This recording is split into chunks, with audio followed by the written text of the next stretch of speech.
High schools are full of strange rumors. A haunted bathroom, a cursed hallway. But this one was different because it started with something small, a sound, a breath. And it all began when a quiet girl said, "My locker is breathing." Everyone laughed, but by the end of the week, no one was laughing. Her name was Jenna. She wasn't popular, didn't cause trouble, just the kind of student who fades into the background, a ghost in plain sight. Until one day, after gym class, she refused to go back to her locker. Her friend asked why, and Jenna whispered, "Because it's breathing." At first, they thought it was a joke, someone hiding inside, a prank. You know how high schoolers are. But Jenna wasn't smiling. She said she heard it inhale, long, slow, heavy breaths, like something alive inside that metal box. That night, word spread fast. Kids were daring each other to go near locker 308.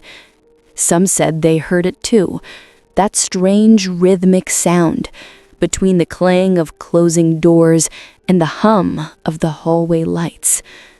Others said it was just the pipes, old school, weird acoustics.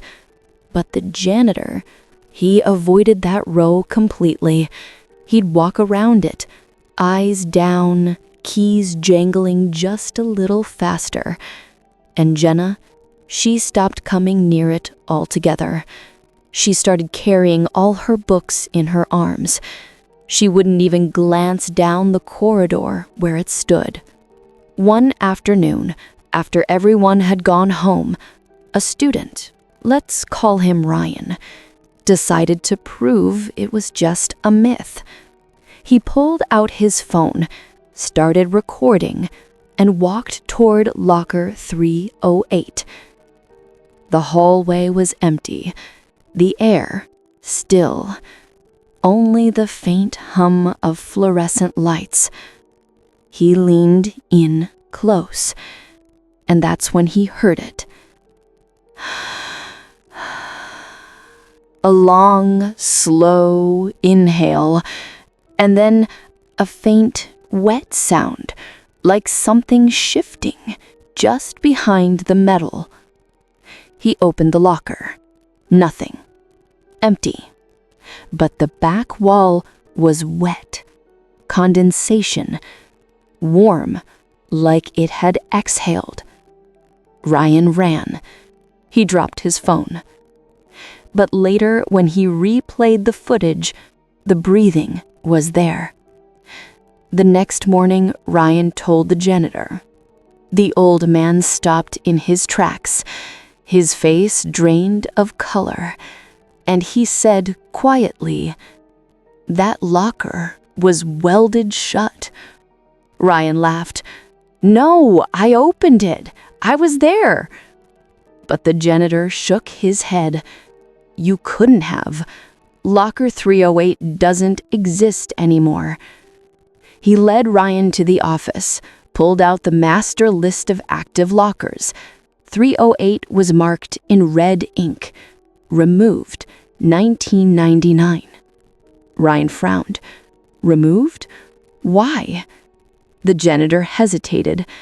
Then he said, "Because someone disappeared inside it." The story was old.